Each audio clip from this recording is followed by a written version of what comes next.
오늘 우리에게 주신 하나님의 말씀 보도록 하겠습니다.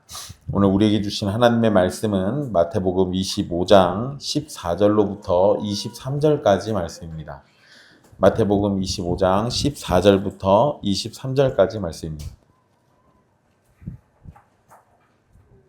귀하신 하나님의 말씀 받들어서 읽도록 하겠습니다.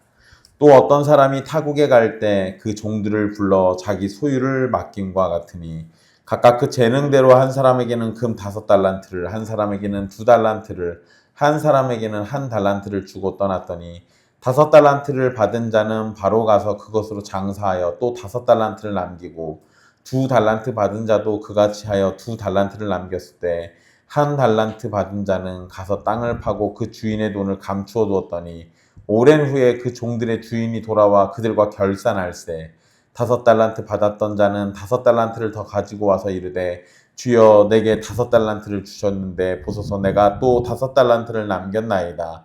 그 주인이 이르되 잘하였도다 착하고 충성된 종아 내가 적은 일에 충성하였음에 내가 많은 것을 내게 맡기리니 내 주인의 즐거움에 참여할지어다 하고 2달란트 받았던 자도 와서 이르되 주인이여 내게 2달란트를 주셨는데 보소서 내가 또 2달란트를 남겼나이다.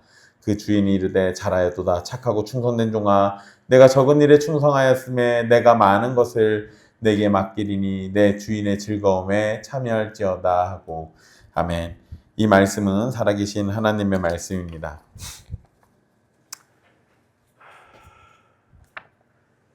지난 시간 하나님의 주권적인 은혜와 우리의 책임 그 관계에 관해서 설명을 드렸습니다. 하나님께서는 구원이라는 목적을 가지고 계셨고 우리에게 은혜를 베푸셨습니다. 그리고 그 목적을 이루기 위해 수단까지도 정하셨고 우리에게는 그 수단을 명령하셨습니다. 은혜는 순전히 하나님의 주권으로 주어지는 겁니다. 은혜는 우리가 어떠한 것을 행함으로 만들어낼 수 있는 것이 아닙니다. 그런데 우리가 만들 수 없는 은혜에 속한 것을 하나님은 은혜의 방편을 잘 사용함으로 얻도록 정하셨습니다. 예수님께서는 열처녀 비유 이후에 이제 달란트 비유를 말씀해 주십니다. 열처녀 비유가 기름이라는 내면적인 생명력을 강조했다면 달란트 비유는 재림의 지연이라는 상황에서 교회가 어떻게 살아야 할지를 강조한 말씀입니다. 그러니까 내용에서 바탕은 다 예수님의 재림 그리고 그 재림의 지연인데 그때 내면적인 생명력을 강조했느냐 아니면은 교회는 어떻게 살 것인가를 강조했느냐 여기에서 약간의 차이가 있는 겁니다. 자, 말씀을 보면 어떤 사람이 타국으로 가는 상황에서 종들을 불러서 자기 소유를 맡긴 상황을 비유로 말씀하십니다. 주인이 종들에게 맡긴 것은 종들의 소유가 아니라 주인의 소유를 맡겼습니다.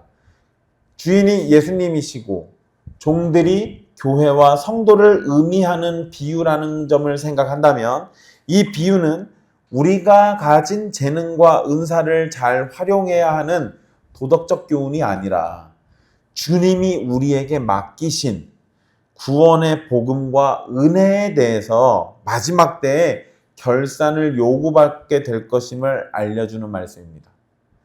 정말 슬프게도 달란트라는 말이 탤런트, 재능이라는 단어와 연결된다는 것 때문에 이 말씀을 하나님이 우리 각자에게 주신 그 재능과 우리에게 주신 그런 은사들을 어떻게 활용해서 2배, 3배, 10배 이렇게 만들어낼 것이냐 이 얘기를 하시는 경우가 많은데 실제로는 그거의 의미보다 물론 그 재능을 주신 것도 여기에 포함이 되지만 사실은 더 넓게 복음과 은혜에 대해서 결산하는 것을 얘기하시는 거예요. 여러분 재능과 은사도 주님께서 주시는 것입니다. 그렇기 때문에 그것을 잘 활용해야 함도 사실은 생각할 수는 있습니다. 그런데 단순히 그것만 생각을 하면 예수님의 의도를 벗어나서 도덕적 교훈에 매이게 됩니다. 왜냐하면 우리는 그 재능 그 자체에만 집착하는 수가 있어요. 그걸 통해서 무엇을 할 것이냐라는 더 큰 걸 생각하지 못한다라는 겁니다. 주인은 각자에게 자신의 능력을 따라서 달란트를 주셨습니다. 주인이 맡긴 기준은 각 사람이 감당할 수 있는 능력을 따라서 주었습니다. 이것은 개인의 능력에 따라 책임의 크기가 달라진다라는 걸 의미하는 겁니다. 책임의 크기가 달라진다는 걸 의미해요. 구원의 은혜는 분명 동일합니다. 하지만 각자 맡겨진 사명의 분량은 철저하게 다를 수 있습니다. 각자에게 맡겨진 사명의 분량은 주인이 종들의 재능을 따라서 주신 것처럼 우리의 주인 되시는 주님이 정하시는 것에 따릅니다. 그러니까 거기에 맞춰서 우리는 순종을 하면 된다는 거예요. 본문에서 여러분 각각 5달란트, 2달란트, 1달란트를 받게 됩니다. 이때 종들이 서로 다른 달란트로 인해서 질투의 시선으로 바라보지는 않았습니다. 이 부분도 잘 생각하셔야 돼요. 이 부분도.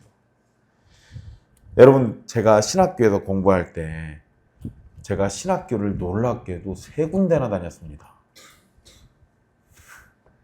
합신해서 목회대학원 하는 것까지 하면 4군데 다니는 거예요.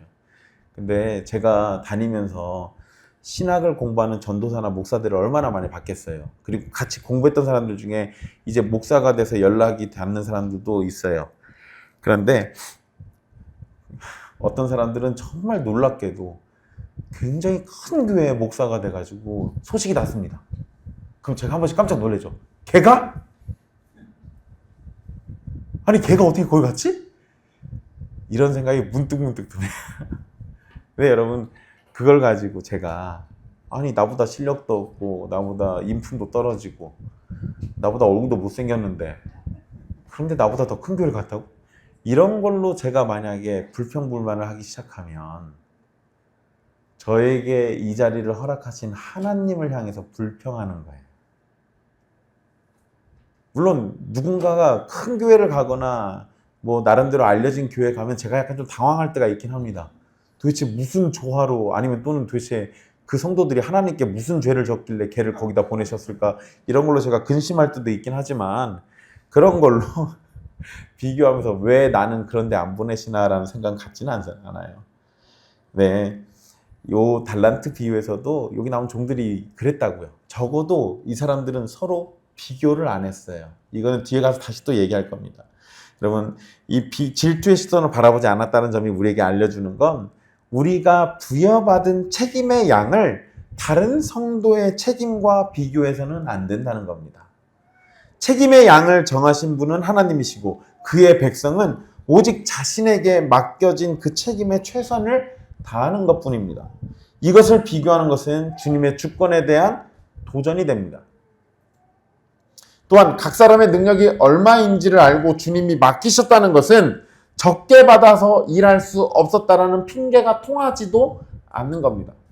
주님 저는 쟤보다 적게 받았잖아요. 그래서 저는 할 수 있는 일이 없었어요 라는 말이 안 통한다고요. 주님이 적게 주셨다면 그 적게 주신 걸로 그에 맞는 순종을 하라고 주신 겁니다. 그걸로 핑계 삼으라는 얘기가 절대 아니었다는 거예요. 5달란트 받은 사람은 바로 가서 장사로 5달란트를 남기게 됩니다. 5달란트를 받은 사람은 바로 가서 자기 할 일을 했습니다. 이 사람은 즉각적인 반응을 보였습니다. 이러한 모습은 주님의 은혜를 받은 사람의 지체 없는 순종이 나타남을 보여주는 겁니다. 장사하여라고 이렇게 번역된 단어는 일단 상업적인 의미가 있어요. 장사한 거, 이윤을 남기는 거. 그런데 여러분 단순히 그 이윤을 남기는 상업적 거래만을 의미하지 않습니다. 그가 주를 위해서 일하였다라는 의미도 포함되어 있어요. 특히 마태복음의 문맥 속에서는 이 일은 산상수훈이 강조하는 하늘 아버지께 영광을 돌리는 제자의 선한 행실을 의미합니다. 즉 주님이 주신 복음의 가치를 삶으로 살아내면서 증명하는 역동적인 믿음을 의미하는 거예요. 이 사람은 5달란트의 이윤을 남겼습니다. 5달란트를 받았다고 해도 100% 원금과 동일한 이윤을 남겼다는 것은 이 사람의 수고와 노력이 매우 치열하고 헌신적이었다는 걸 보여주는 겁니다. 분명 엄청난 결과물을 가져온 것은 분명한데요. 장사를 한다고 해서 무조건 돈을 버는 건 아니죠. 즉 주인이 준 돈을 잃을 가능성이 분명히 있는 상황이지만 실패를 무릅쓰고 거룩한 모험을 했다라는 걸 우리가 알 수 있어요. 그런데 분명 표현하기를 그것으로 라는 표현을 사용하고 있습니다. 16절에 5달란트 받은 자는 바로 가서 그것으로 장사하여.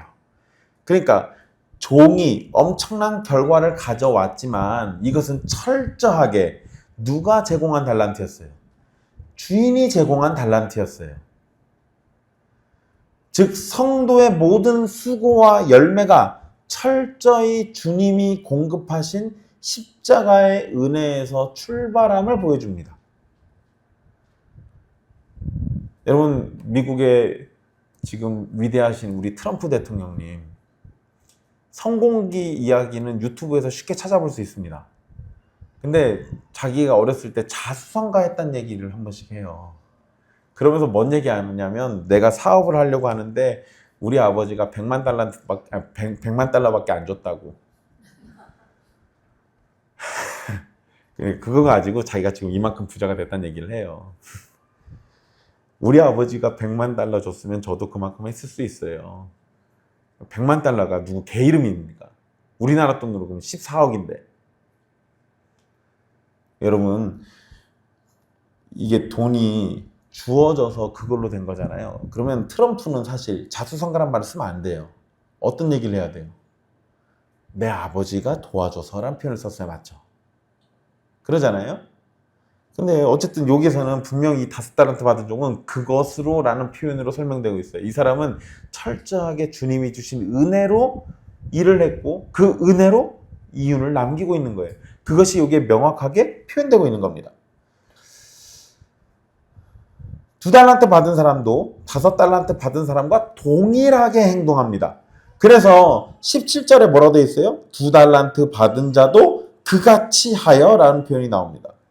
이 사람도 즉각적으로 순종했고 2달란트를 남겼고 이것을 위해 분명 위험을 감수했을 겁니다. 그런데 여기에서 2달란트 받은 종이 5달란트 받은 종을 질투하거나 비교의식을 가지고 있지는 않았어요. 타락한 인간의 본성이라면 왜 자신이 적게 받았는지를 따지면서 불평하며 의욕을 잃었을 겁니다. 하지만 2달란트 받은 사람도 그같이 하여 이 표현처럼 자신에게 은혜로 맡겨주신 책임을 다했습니다. 많이 받았든 적게 받았든 세상 속에서 복음의 책임을 다하기 위해서 상처받고 손해볼 각오를 하고 수고를 위해 뛰어드는 것이 참으로 중생한 사람의 모습이고 은혜의 결과로 나타나는 모습입니다. 자, 그런데 우리 1달란트 받은 종은 다른 종들과 달리 땅을 파고 주인의 돈을 감추어뒀습니다. 이 사람은 어떤 수고를 했죠?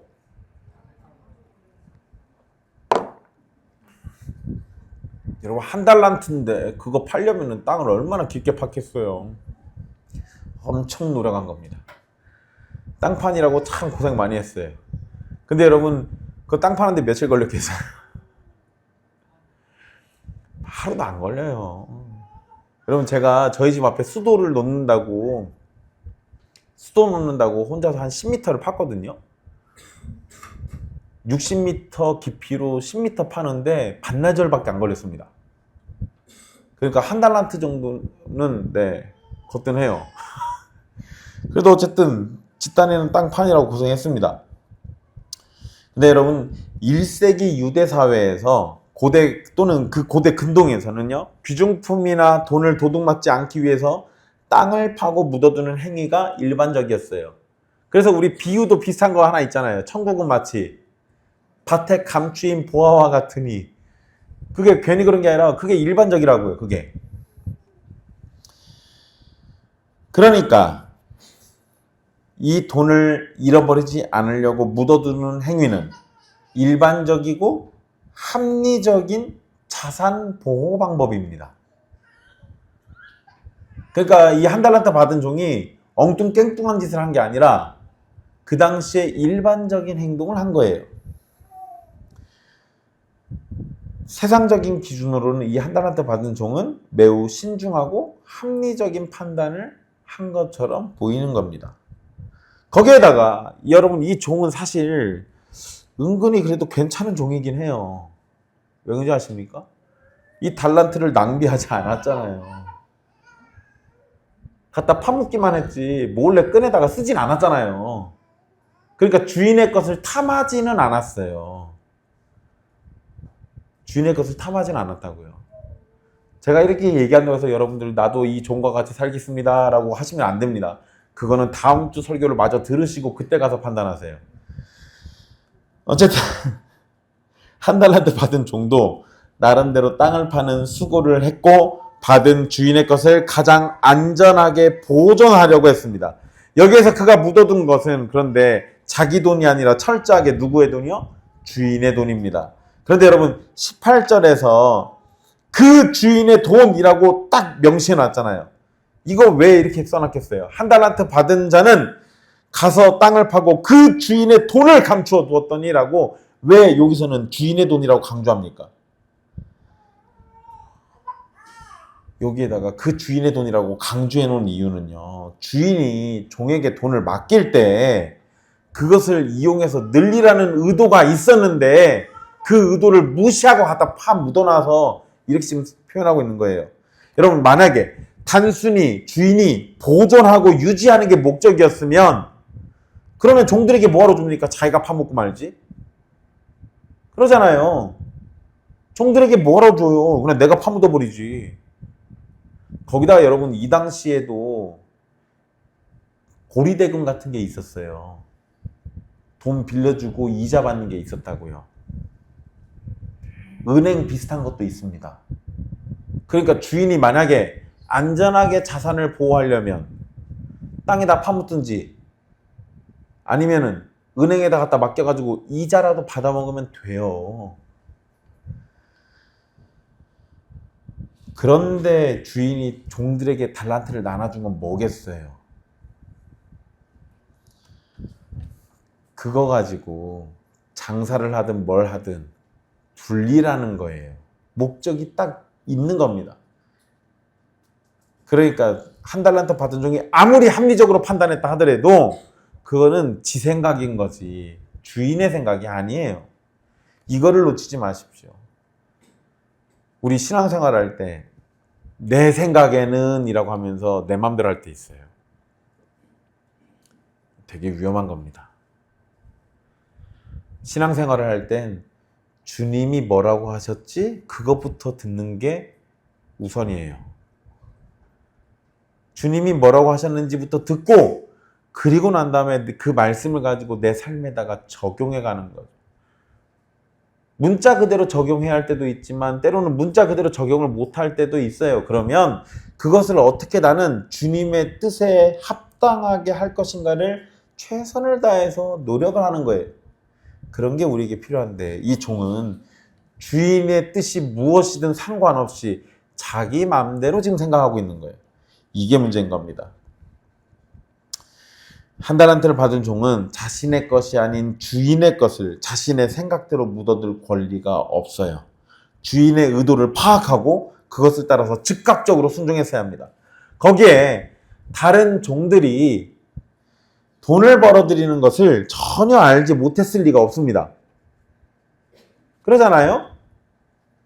그러면 주인이 언제 올지 모르는 상황에서 다른 종들이 돈을 불리는 걸 봤다면 자신도 뒤늦게라도 그렇게 했어야 마땅하죠. 그러잖아요. 아니면 여러분 진짜 좀 게으르더라도 다른 애들이 막 한 달란트 두 달란트 막 자꾸 재산이 늘어나는 걸 보고 있으면 아차 싶으면 그때라도 어떻게 하면 돼요? 하다못해 돈 파가지고 은행에다라도 넣어야죠. 안전하게. 제가 쟤들만큼은 아니어도 그래도 이자 정도는 제가 한 3% 이자는 받아놨습니다. 이런 거는 해놔야 할 거 아니에요. 얘 뭐 한 거예요? 다른 종들이 돈을 벌든가 말든가 관심 없어요. 끝끝내 지 생각대로 하고 있잖아요. 자기 생각이 자신의 행동을 주관하고 있는 겁니다. 주인의 뜻과 상관없어요. 주인의 돈을 불려서 주인에게 기쁨을 되돌려 줄 생각이 전혀 없는 겁니다. 이 종은 당시 법과 상식에 맞게 최선을 다해서 안전하게 돈을 지켰다고 변명할 명분이 있지만 그건 세상의 상식이지 하나님 나라의 기준이 아니에요. 하나님 나라는 보존되고 유지되는 것이 목적이 아닙니다. 주님이 오시는 날까지 자라나는 것이 핵심이에요. 복음의 은혜는 역동적으로 전파되고 흘러가야 합니다. 하나님 나라가 한 군데 정체에 있으면 거기서 썩어요. 단 한 번의 예외도 없었습니다. 교회 역사 속에서요. 핍박받을 때는 그렇게 열심히 퍼져나가던 복음이 요상하게 정치 권력과 결탁하면은 그 순간 사정없이 부패합니다. 가난하고 굶주렸을 때의 교회는 복음으로 사랑이 가득했는데 돈이 많아서 부자가 되면 탐욕에 찌들어서 아무것도 복음의 능력을 나타내지 못해요. 교회 역사에서 예외 없이 항상 그랬습니다.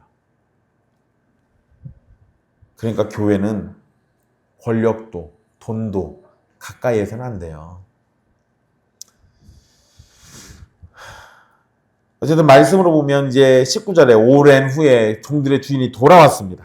많은 시간이 지나고 난 다음에 종들의 주인이 돌아왔고 종들과 더불어 계산을 합니다. 여러분 거기 우리 성경에 그들과 결산할세라는 표현이 나와요.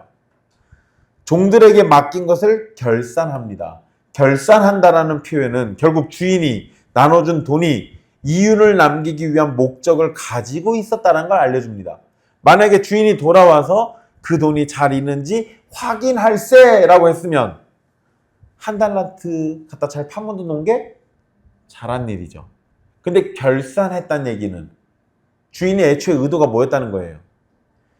이거 가지고 가만히 놀리지 말고 뭐든 해봐라 이거예요. 뭐든 해봐라. 그리고 여러분 사실 5달란트 받은 종이 5달란트 남기고 2달란트 받은 종이 2달란트 남겨놔서 이게 약간 우리한테 좀 부담되긴 해요. 우리도 어떻게 해야 돼요? 뭘 남겨놔야 한다는 얘기잖아요. 이러면 그러잖아요. 여러분 뭔가를 남겨놓는다라는 게 우리의 업적이나 공로를 만들어 놓는 건 아니에요. 오해하지 마십시오. 이런 걸로 오해하면 큰일 납니다. 여러분 제가 지난번에 일본 선교사 얘기 잠깐 했잖아요. 그 아버지 일본 선교 가가지고 한 명도 전도 못했다고. 거기에서 지낸 게 7년인가 17년인가 뭐 그래요. 제가 처음에 비웃었습니다. 어린 마음에 어떻게 선교사가 선교 나가가지고 한 명을 전도를 못하냐고. 제가 미련한 거예요. 전도해서 성도라는 열매를 남겨야만 선교사들이 자기 할 일을 잘한 게 아니에요. 열매를 남기지 못했던 구원받은 백성이라는 열매를 남기지 못했어도요. 복음을 전파했으면 심판의 열매도 남는 거예요. 물론 구원받은 백성이 늘어나면 정말 감사하고 좋겠죠. 그것만 생각하면 안 된다고요. 그러니까 우리가 뭔가를 막 해서 업적을 남겨놓고 이름을 남겨놓고 이렇게 해야만 주님이 잘했다 칭찬해 주시는 게 아니에요. 그냥 맡겨주신 그것을 내 자리에서 묵묵히 잘 지켜나가고 있으면 그걸로도 충분한 겁니다. 20절 말씀 보면 5달란트 받았던 자는 하면서 이렇게 시작하잖아요. 그런데 여러분 그 5달란트를 더 가지고 와서라고 하면서 그 와서라는 표현이 뒤에 있어요. 그런데 원문에는 와서라는 표현이 맨 앞에 와 있습니다. 그러니까 종이 주인에게 왔다라는 것을 강조하고 싶은 거예요. 그래서 그 표현이 제일 앞에 가 있어요. 근데 여러분 재밌게도 22절과 24절 2달란트와 1달란트 받은 사람도 동일하게 행동하게 돼 있습니다. 이건 뭐냐면 심판의 날에 그 누구도 예외 없이 홀로 심판 주신 그리스도 앞으로 와야 한다라는 것을 의미해요. 이 말씀이 강조된 건 재림의 때에 심판 날에는 누구도 예외 없이 다 주님 앞에 서야 하는 겁니다.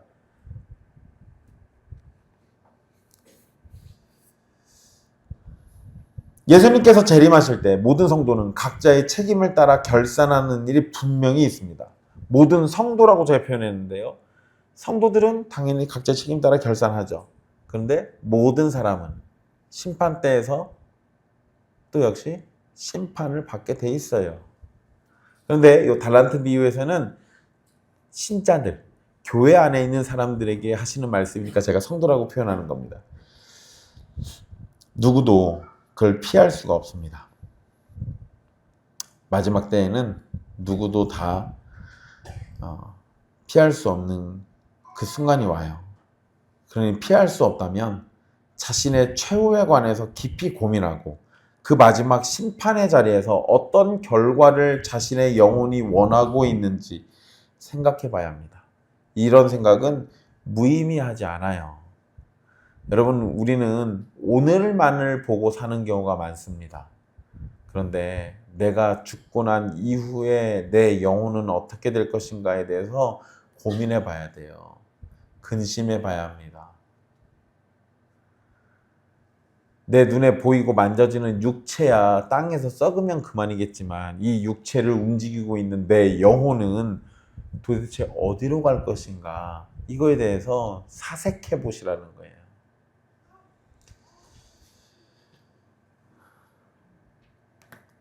당장 죽음 이후에 내 영혼이 어떻게 될 것인지를 고민하지 않고 외면한다면 비참한 최후만이 여러분을 기다리게 될 겁니다.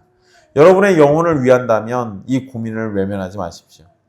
다시 말씀으로 돌아와서요. 종이 주인에게 나갔을 때 종이 주인에게 막 가서 내가 5달란트를 벌었습니다! 라고 먼저 말하지 않았어요. 주인이요, 내게 5달란트를 주셨는데 라고 표현하죠.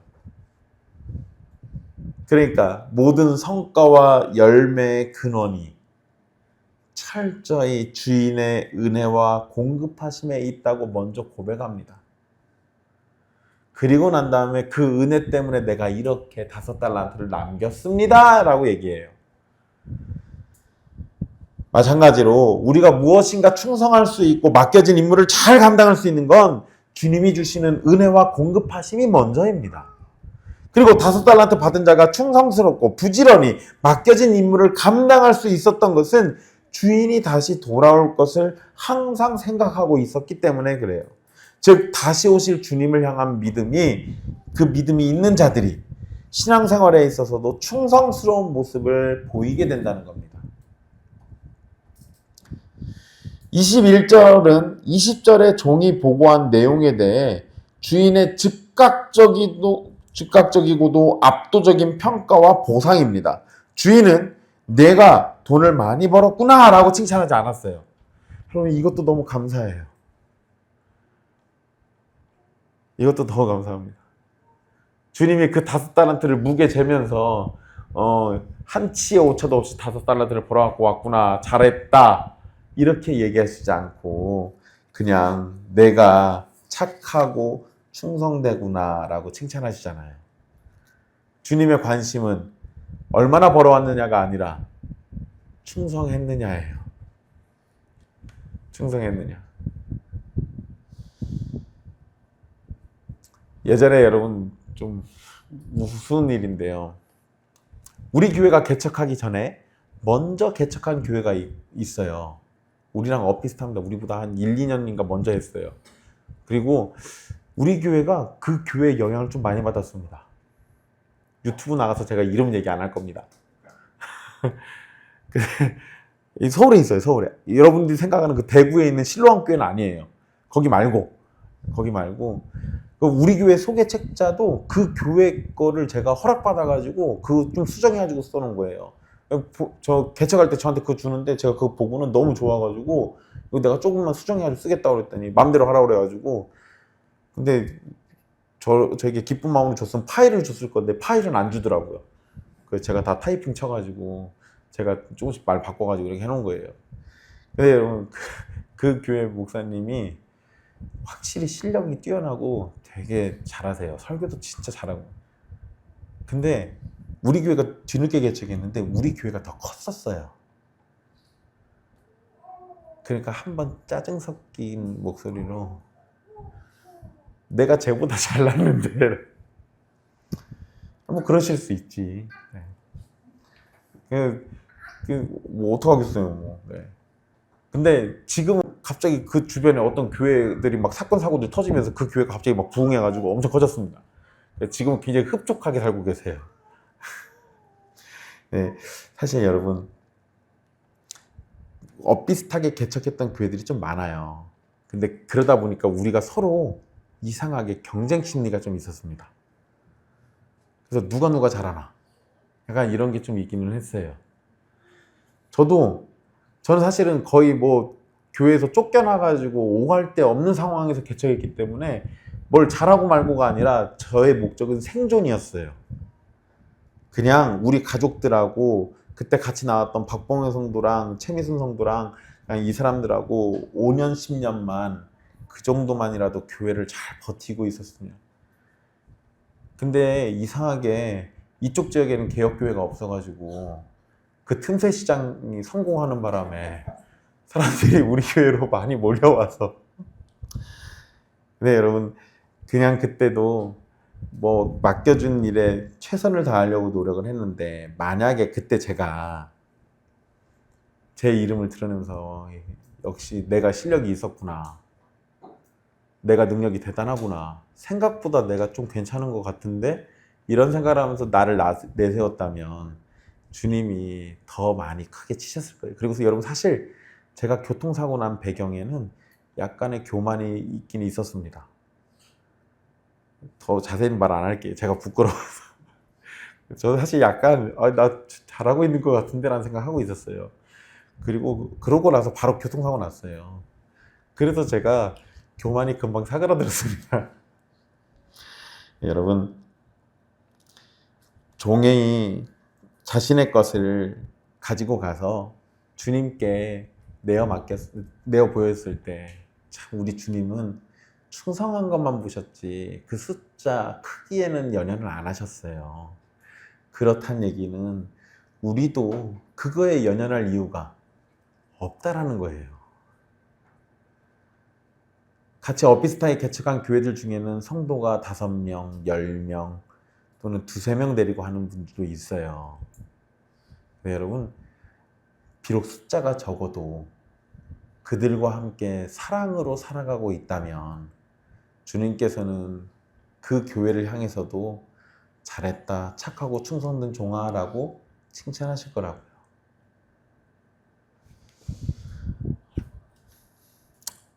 여러분, 주님께서 저렇게 칭찬하신 걸로 우리가 알 수 있는 정말 중요한 건, 하나님께서 우리를 심판하실 때 기준은 은사와 능력의 크기가 아니라 주님이 맡기신 것에 대한 그리스도 안에서의 신실함입니다. 우리의 충성이 완전하지 않을지라도 그리스도의 의가 우리를 덮고 있기 때문에 그 불완전한 헌신이 받아들여지는 겁니다. 또한 주인은 작은 일에 충성했으니 많은 것을 내게 맡기겠다라고 말씀하셨어요. 5달란트는 결코 작지 않습니다. 하지만 주인이 앞으로 맡길 더 많은 것에 비하면 작다라는 걸 의미해요. 이것은 천국에서 성도가 누릴 영광의 크기는 이 땅에서 우리가 상상할 수 있는 모든 거대함을 압도한다는 걸 알려줍니다. 그런데 천국에서의 영광은 이전에도 말씀드렸듯이 아무것도 않고 쉬는 걸 의미하지 않아요. 주인이 더 많은 것을 맡긴다고 말한 것처럼 우리는 천국에서 더 많은 일을 맡게 될 겁니다. 그런데 그것을 뭐라고 표현합니까? 내 주인의 즐거움에 참여할지어다. 이 표현처럼 삼위 하나님의 기쁨과 영광을 함께 누리게 될 것을 의미합니다. 우리가 이 땅에서 교회를 섬기고 복음을 전하며 짊어지는 그 무겁고 거대한 사명과 자기 십자가는 장차 하늘에서 주어질 우주적인 영광과 비교하면 지극히 작은 먼지에 불과합니다. 그러니 이 땅에서의 수고로움에 여러분의 시선을 빼앗기지 마시고 장차 하늘에서 주어질 우주적인 영광을 기대하면서 자기 십자가를 짊어지고 살아가십시오. 22절 말씀은 2달란트 받은 종이 이제 나오는데요. 재밌게도 20절의 표현에서 달란트의 숫자만 다를 뿐 나머지는 완벽하게 일치합니다. 또 23절의 표현도 21절의 표현과 완전히 일치합니다. 이것으로 우리가 알 수 있는 건 주님이 남긴 액수를 보시는 것이 아니라 그들에게 맡겨진 분량에 대한 100% 진실함을 보시고 칭찬한다는 거예요. 열처녀 비유가 내면적인 은혜와 그 준비를 가르친다면 달란트 비유는 그 내면에 채워진 은혜를 밖으로 쏟아내서 주님을 위해 수고하고 땀 흘리는 외적인 충성을 보여줍니다. 그러므로 수동적인 영적 게으름은 오늘 말씀을 비춰서 볼 때 성도의 삶에 결코 자리할 수 없음을 확증하게 되는 거예요. 주인이 종들에게 자기의 소유를 맡긴다고 할 때 종들로 번역된 이 표현은 거의 대부분, 성경에 종으로 나온 표현은 거의 대부분 노예예요.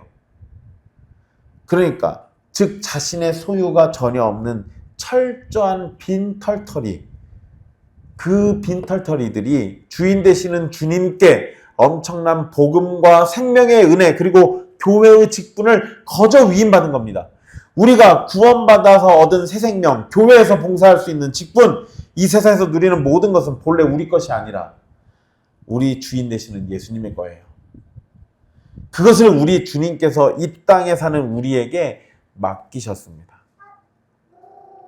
맡기실 때 주님은 우리가 감당할 수 있는 무게의 달란트를 맡기십니다. 한 달란트의 능력이 있는 사람에게 10달란트를 주는 것이 좋은 게 아니에요.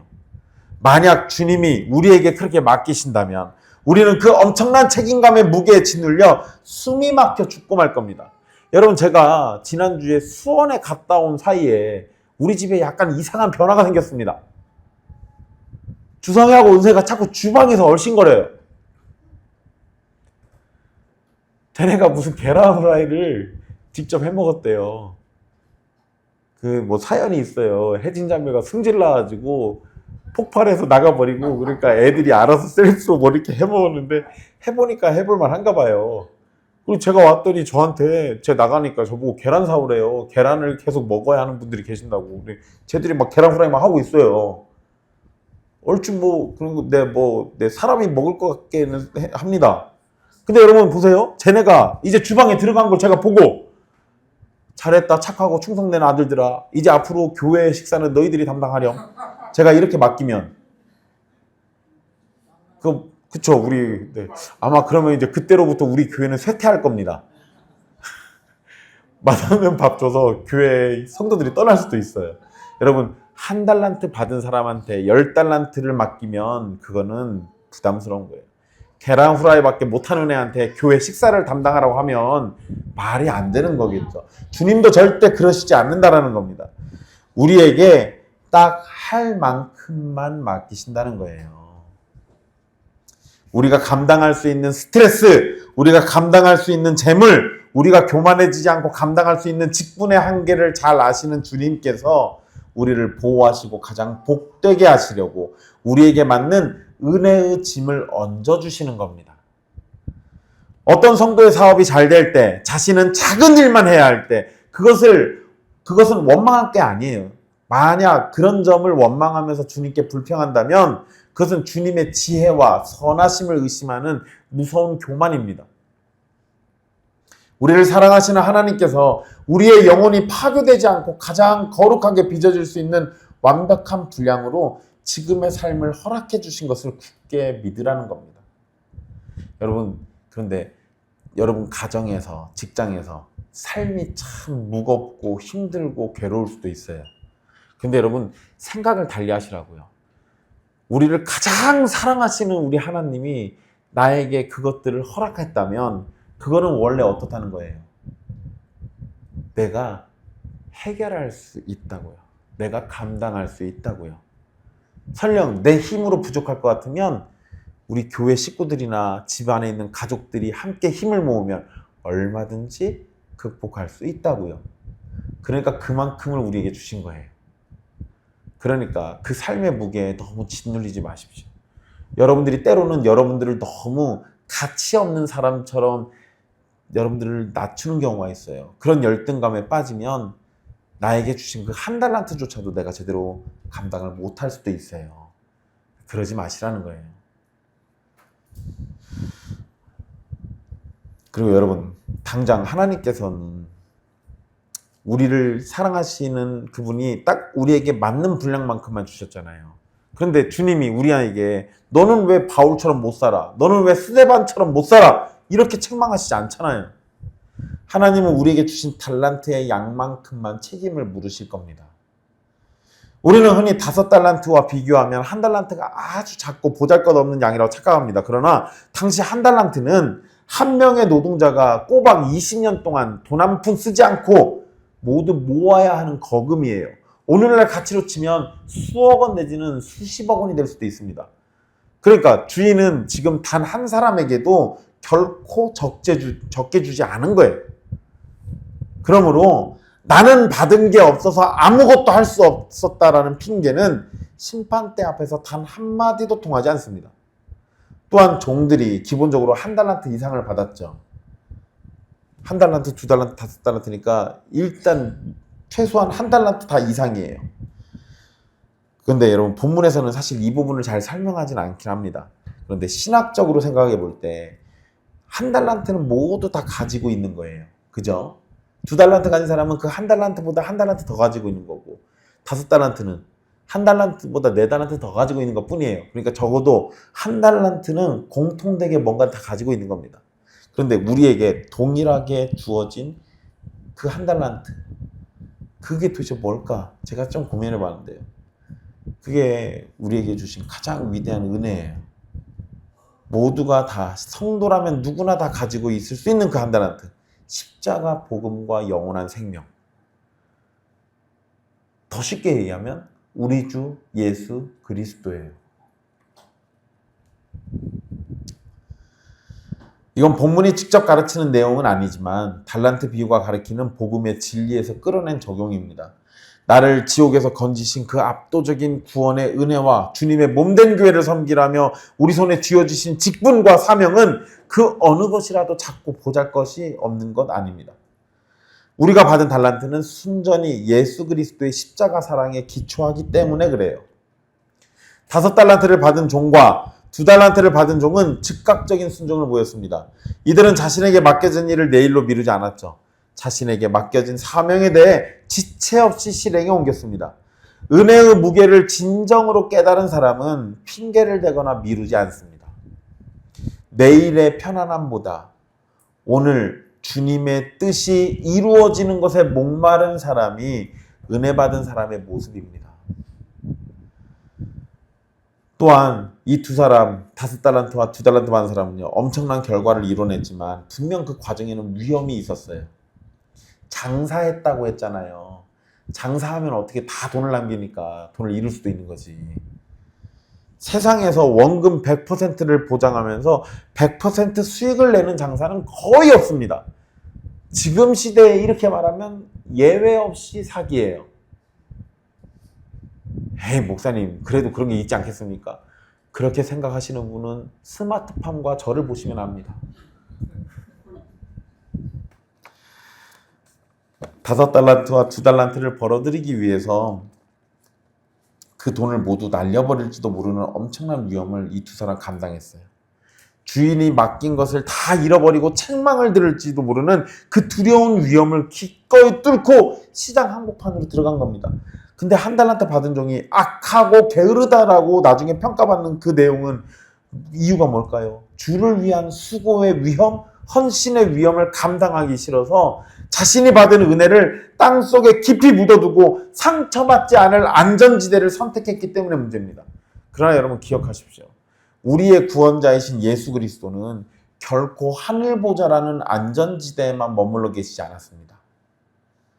주님은 우리를 살리시기 위해 배신과 조롱, 피 흘림과 침뱉음이 가득한 이 악한 세상에 가장 위험한 한복판으로 그 가혹한 갈보리 십자가 위로 친히 걸어 들어가셨어요. 그 주님의 처절한 대속의 사랑을 진정으로 아는 성도라면 어떻게 내 안전과 내 재산과 내 체면만 지키기 위해서 복음의 은혜를 삶의 골방에다가 꼭꼭 숨겨놓으면서 살 수 있겠습니까? 절대 그럴 수 없어요. 그런데 우리는 본질상 주님을 위해 일할 의지력도 능력도 없는 밑빠진 독과 같은 사람들입니다. 우리가 가지고 있는 것은 사실 우리의 것도 아니죠. 모두가 다 하나님의 자비로 주어진 선물이에요. 엄밀히 말하면 내가 누리고 있는 것을 내 것이라고 주장할 수 있을지 모르겠지만 하나님 앞에서는 우리의 소유권은 하나도 없습니다. 그러면 본질상 의지와 능력도 없고 모든 것이 순전히 하나님의 것인데 우리가 무슨 자격으로 하나님의 제자로 살아갈 수 있겠습니까? 그것은 내 얄팍한 힘을 짜내서 율법적으로 억지 봉사하는 게 아니에요. 나를 지옥에서 건지시고 핏값으로 은혜를 부어주신 예수 그리스도의 압도적인 사랑에 감격할 때, 그럴 때 하는 겁니다. 나같이 더럽고 무능한 자를 믿어주시고 교회를 섬기라면서 하늘의 보물을 쥐어주신 하나님의 신뢰 속에서 순종하는 거예요. 우리에게 재물을 주시는 것은 우리의 욕망을 채우라는 것이 아니라 하나님의 거룩함을 위한 도구로 쓰라고 주신 겁니다. 타국으로 간 주인은 오랜 세월이 흐르도록 돌아오지 않았죠. 이건 여러분 초대교회가 우리 시대의 초대교회 그리고 우리 시대의 교회가 처해 있는 현실이에요. 예수님이 부활 승천하신 지 벌써 2000년이나 지났습니다. 그런데 안 오셨죠. 세상 돌아가는 걸 보아하니 올 것 같기도 하고 안 올 것 같기도 하고 긴가민가해요. 근데 여러분 그 긴가민가한 게 2000년 역사 속에서 계속 그랬다고요.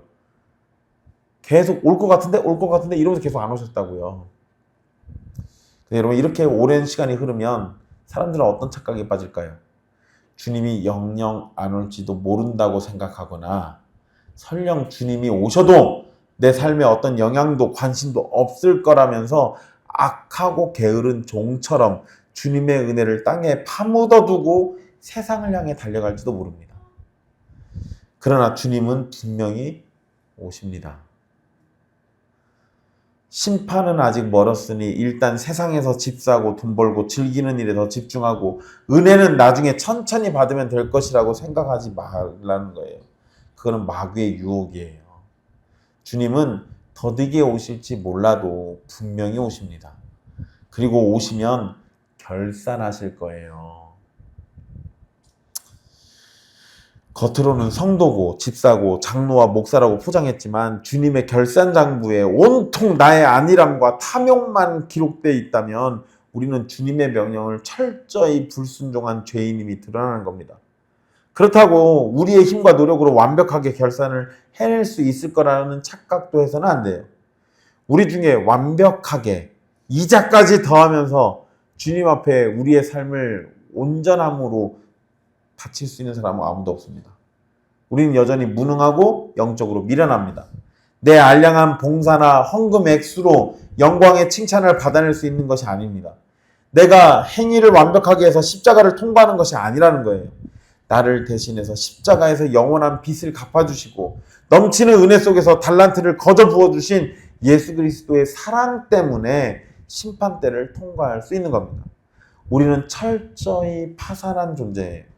예수 그리스도의 공로와 은혜가 아니면 절대 주님 앞에 설 수 없는 자들입니다. 그리고 이렇게 감당할 수 없는 은혜가 우리에게 주어졌음을 아는 성도는 한 달란트 받은 자처럼 행동할 수가 없어요. 왜냐하면 주님의 사랑이 있고 성령님을 보내셔서 인도하시겠다는 주님의 약속으로 인해서 우리는 은혜의 자리를 더욱 사모하며 살아가게 되기 때문입니다. 여러분 3명의 종은 모두 주인이 왔을 때 나아갔다라고 성경이 기록하고 있습니다. 주인이 돌아왔을 때 3사람은 동일한 행동으로 주인 앞에 나갑니다. 하지만 2사람은 주인 앞에 당당하고 기쁘게 나아갔고 한 달란트 받은 자는 두려움으로 나갔습니다. 2명의 충성스러운 종은 5달란트와 2달란트를 주인에게 내놓았지만 예수님의 심판대 앞에서 우리는 십자가 은혜라는 원금을 받고도 아무런 열매를 내놓지 못할 수도 있습니다. 수시로 육신의 정욕에 무너져서 은혜를 저버리고 주님을 위해 손해보기 싫어서 뒤로 물러서며 핑계만 대던 것이 우리의 헐벗은 실존이죠. 우리의 실제 모습이라고요. 주님 앞에서 죽도록 충성해도 모자랄 판국에 우리는 주님으로 인해서 피해보고 죽임당할까봐 자신의 안전만을 생각하며 살았습니다. 우리가 설령 어떤 충성을 했다 하더라도 그것도 주님께 내어놓을 수 없을 만큼 형편없는 겁니다.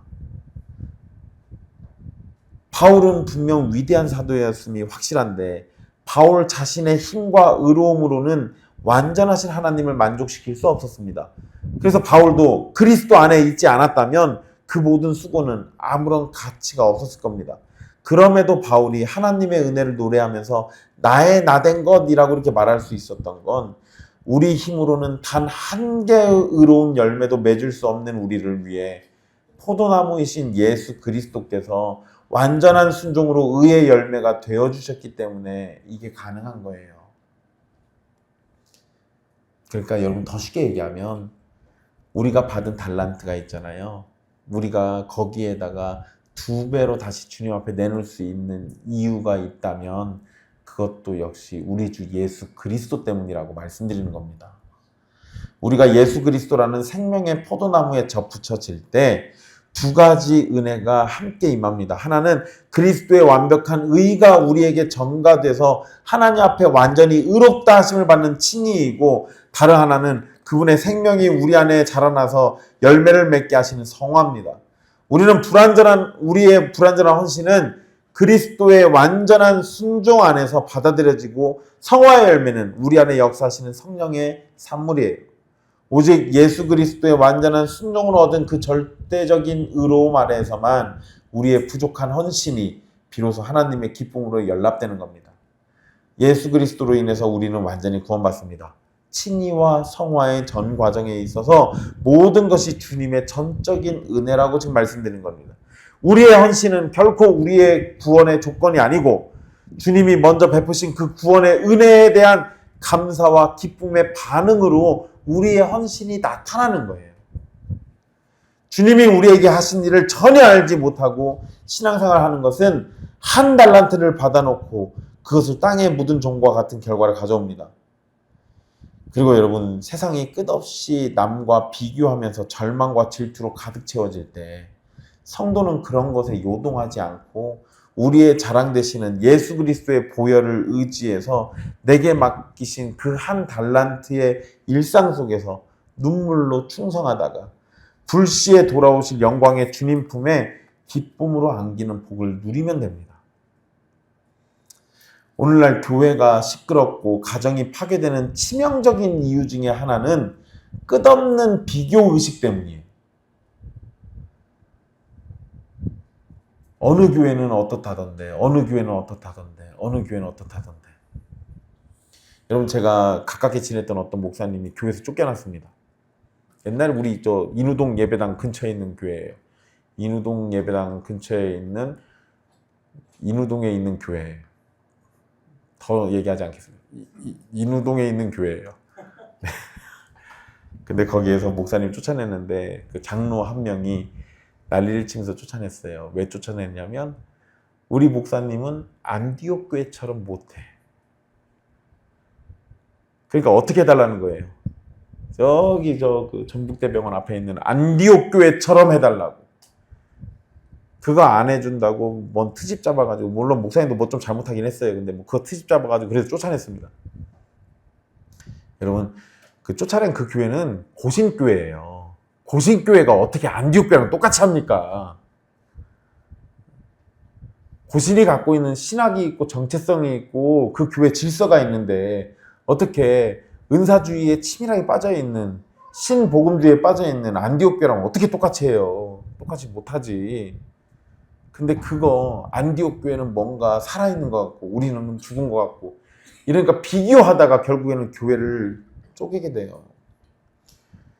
그 목사님 쫓아내고 그 교회 성도들 태반 다 나갔어요. 3가정 남아있답니다.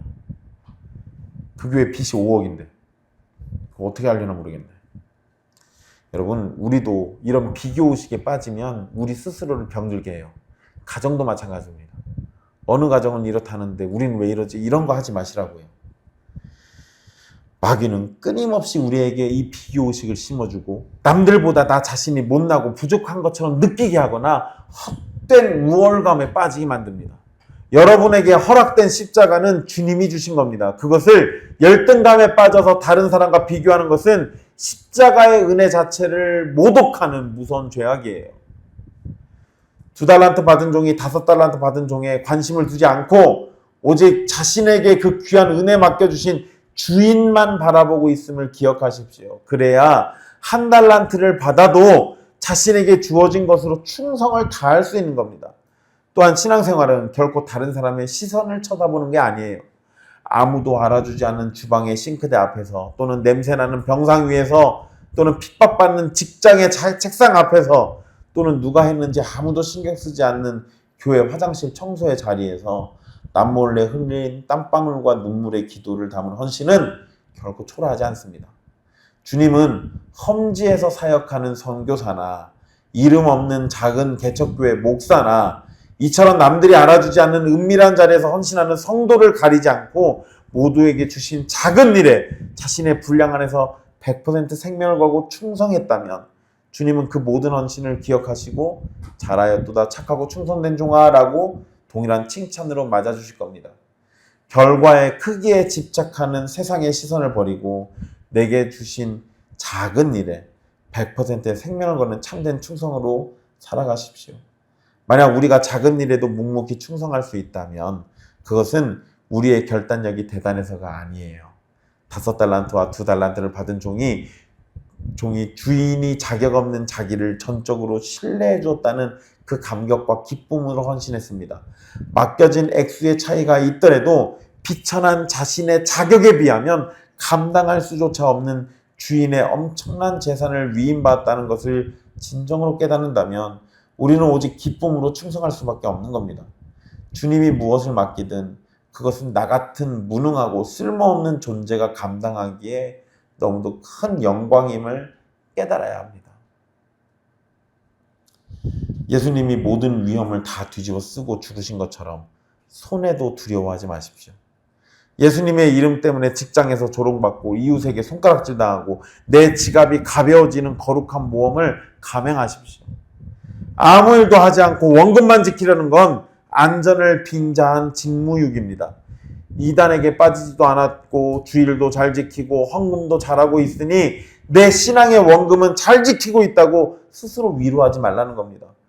복음 한번 전해본 적 없고 헌신하며 손해본 적 없고 복음의 은혜를 꽁꽁 파묻어 두고 있다면 그 안전하고 흠없는 현상 유지는 벼락 같은 호통으로 되돌아올 겁니다. 육신의 피곤함과 연약함, 마음의 나약함을 이유로 은혜가 자라나지 않도록 방치한다면 우리는 땅끝까지 이르러 내 증인이 되라는 예수님의 말씀을 정면으로 거부하는 불순종한 종이 되고 맙니다. 아무것도 하지 않고 현상을 유지하는 것이 낫겠다고 스스로 속이고 있다면 여러분은 이미 사탄의 교활한 속임수에 넘어진 겁니다. 신앙은 멈추면 쓰러지는 자전거와 같습니다. 넘어지지 않으려면 거룩한 수고의 페달을 힘차게 밟고 계속해서 앞으로 나가야만 합니다. 신앙생활 가운데 시험에 들고 낙심해서 쓰러질지라도 참되게 충성스러운 종은 넘어진 그 자리에서 울며 주저앉아서 또 넘어질 것을 걱정하지 않습니다.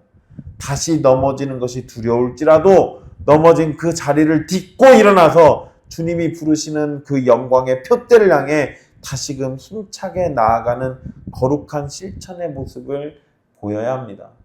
사랑하는 형제자매 여러분, 우리가 오늘 죽어서 예수 그리스도의 심판대 앞에 서게 된다면 여러분의 발걸음이 어떠하기를 바랍니까?